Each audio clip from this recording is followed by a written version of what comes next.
Mga luha ng pagmamahal at pangungulila ang dumadaloy sa pisngi habang pinagmamasdan ng ina na si Richelle Iwican, ang 8 taong gulang na anak na nasa loob na ng kabaong.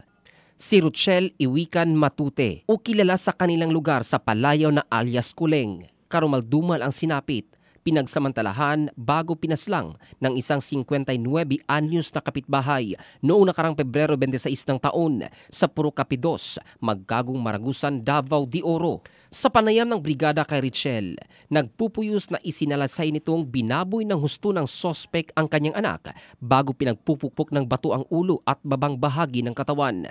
Sinabi din ito na kulang pa ang buhay ng sospek na maging kabayaran sa buhay ng kanyang anak na kinuha na sana'y marami pang makakamit na pangarap pagdating ng araw.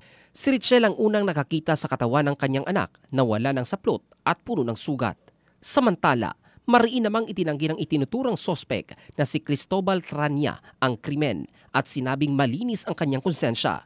Pinabulaanan din itong siya ang may-ari ng charger ng flashlight na nirecover malapit sa katawan ng biktima at iginiit na hindi nito kilala ang biktima maging ang pamilya ng bata.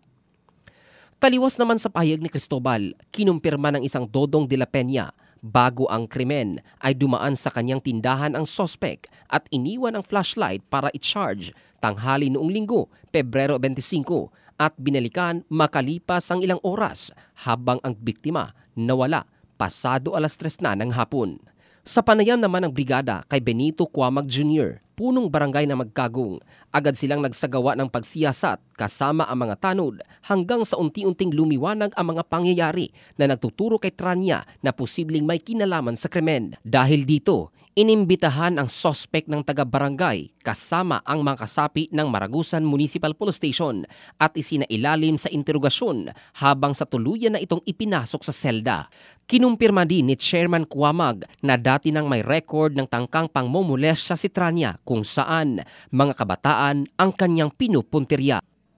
Sa kabilang banda, iniabot naman ng Brigada News Team ang tulong pinansyal sa pamilya ng bata na ngayon ay nakalagak na sa tahanan ng pamilya Iwican.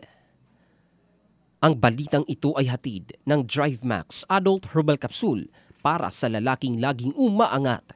Ito si Jovel Candado in the heart of changing lives ng Brigada News Philippines, the Music and News Authority.